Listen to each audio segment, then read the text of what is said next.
इस वीडियो में बिहार बोर्ड ने वर्ग 10 मैट्रिक के विद्यार्थियों के लिए संस्कृत का मॉडल पेपर सेट 2022 को जारी किया है।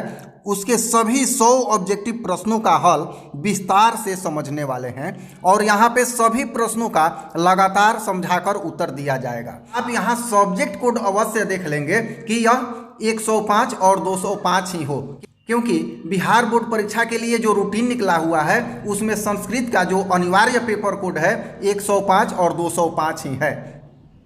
कहीं कहीं 122, 121 भी सब्जेक्ट कोड के साथ संस्कृत का मॉडल पेपर सेट आ रहा है, तो वो ऑप्शनल के लिए है, ये ध्यान रखेंगे।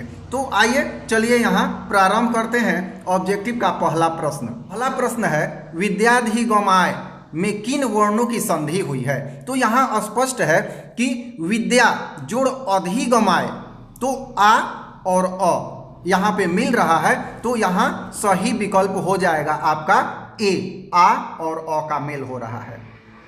दूसरा प्रश्न, किसमें वर्णों के मेल से विकार उत्पन्न होता है। तो यहाँ स्पष्ट है कि संधि उसे कहते हैं जिसमें दो वर्णों के मेल से विकार उत्पन्न हो, तो उत्तर हो जाएगा यहाँ पर बी, संधि।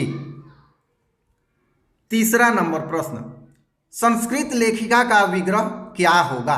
तो यहाँ पर सी विकल्प हो जाएगा संस्कृतस्य लेखिका, अर्थात संस्कृत को लिखने वाली, विकल्प होगा सी। चौथा नंबर प्रश्न, वैदिकम च तत्युगम का समस्त पद क्या होगा। समस्त पद का मतलब होता है कि ये जो दिया हुआ है ये विग्रह है, तो इसके लिए एक पद क्या होगा। तो यहाँ चौथा का उत्तर हो जाएगा डी, वैदिक युगम।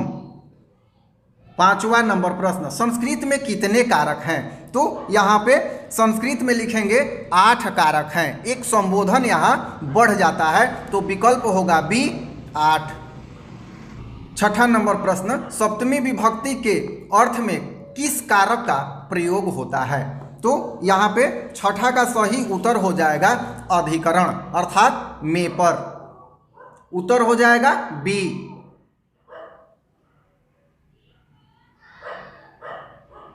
सातवां नंबर प्रश्न, दुर्योधन में उपसर्ग क्या है। तो दुर्योधन में उपसर्ग यहाँ जो विकल्प दिया हुआ है सी हो जाएगा, दूर हलंत होगा र में, तो विकल्प हो जाएगा सी।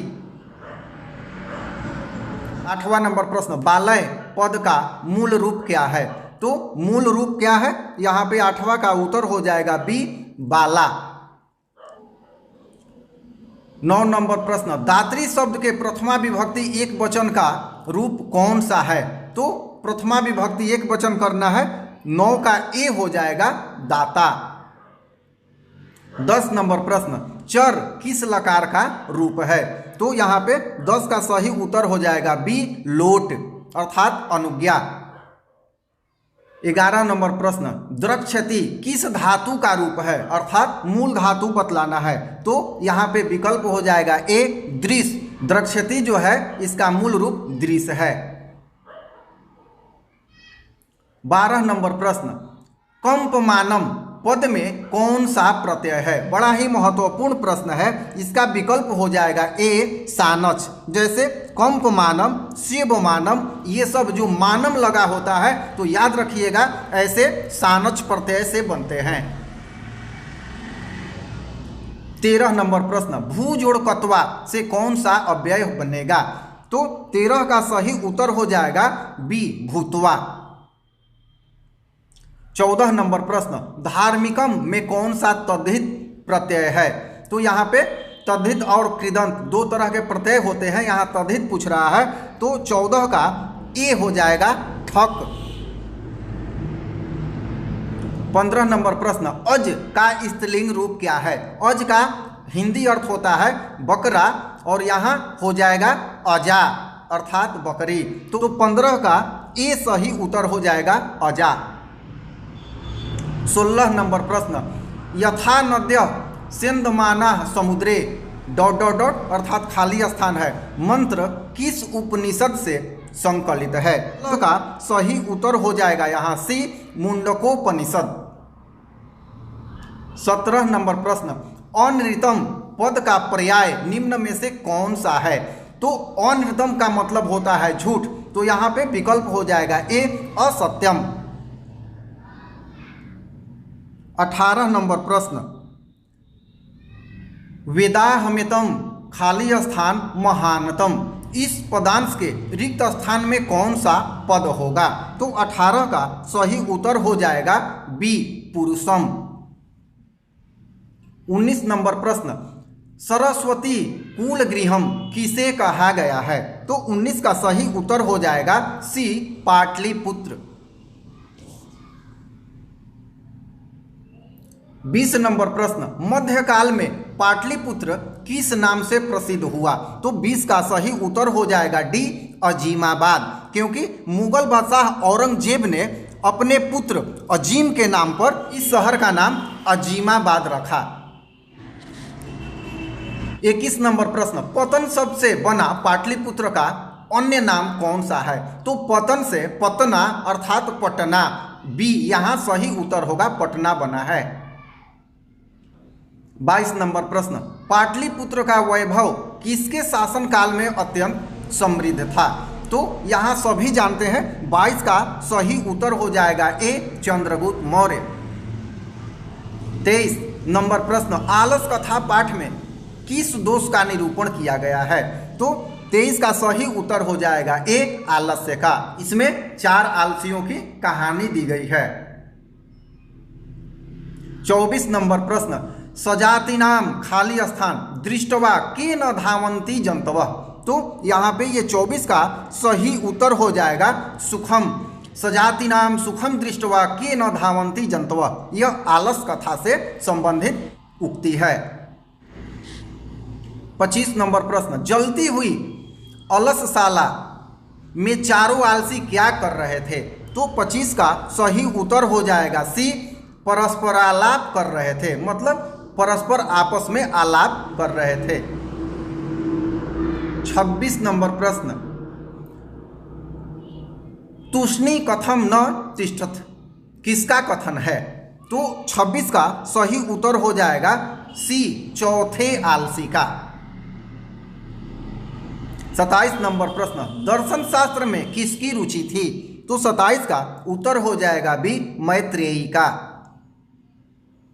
28 नंबर प्रश्न, अथर्ववेद में कितने मंत्र दृष्टा ऋषिकाओं का उल्लेख है? तो 28 का सही उत्तर हो जाएगा ए 5।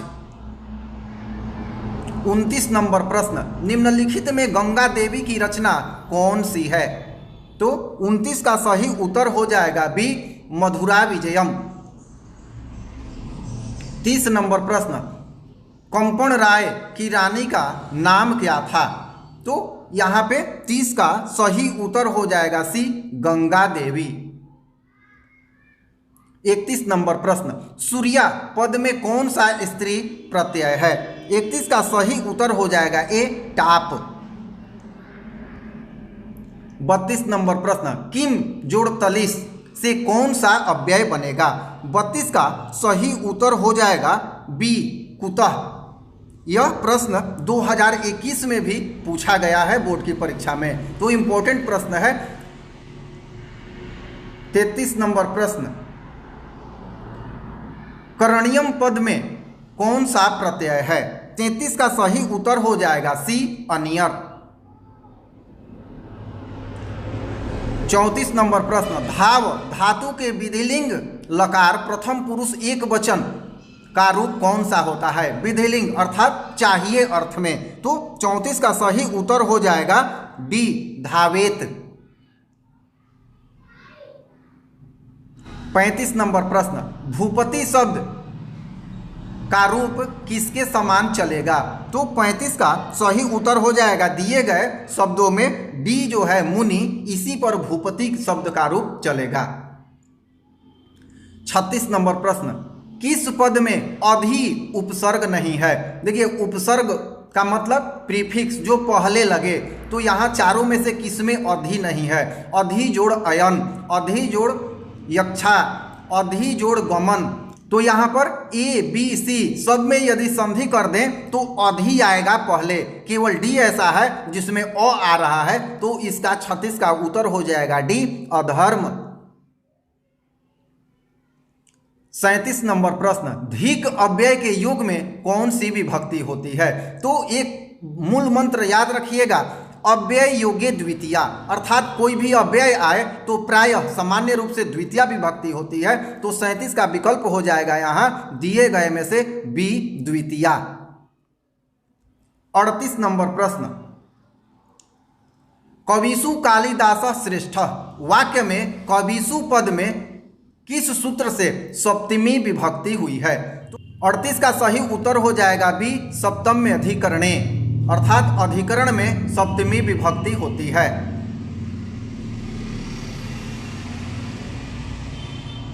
39 नंबर प्रश्न, किसमें अव्ययी भाव समास नहीं है? अब यहाँ बताना है कि नहीं है अव्ययी भाव। सशरीरम, देखिए जिसका प्रथम पद अव्यय हो तो ये अव्ययी भाव है। यहाँ निर्बाधम अव्ययी है डी, प्रतिदिनम अव्ययी है लंबोदर, अर्थात लंबा हो उदर जिसका विशेष अर्थ पे जा रहा है, बहुव्रीहि है। तो 39 का सही उत्तर हो जाएगा बी, लंबोदर अव्ययी भाव नहीं है।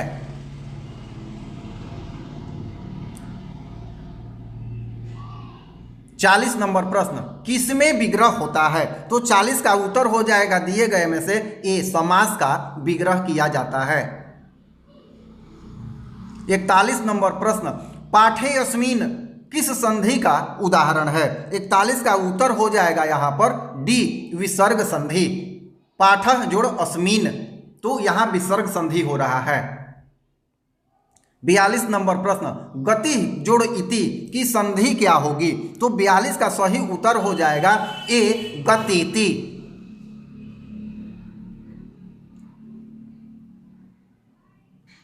43 नंबर प्रश्न, निम्न में चेती का सही संधि विच्छेद क्या है? तो 43 का सही उत्तर हो जाएगा च जोड़ इति, अर्थात ए सही विकल्प होगा। 44 नंबर प्रश्न, किस संधि में विसर्ग में विकार अर्थात परिवर्तन होता है? तो 44 का सही उत्तर हो जाएगा सी, विसर्ग संधि में। 45 नंबर प्रश्न, किस समास में उभय पद प्रधान होते हैं? यहाँ उभय पद का अभिप्राय है दोनों पद। तो यहाँ 45 का सही उत्तर हो जाएगा सी, द्वंद्व समास, जैसे माता पिता, घर द्वार, भाई बहन। 46 नंबर प्रश्न, करणकारक विधायक सूत्र निम्न में कौन सा है? तो यहाँ 46 का सही उत्तर हो जाएगा सी, अपवर्गे तृतीया।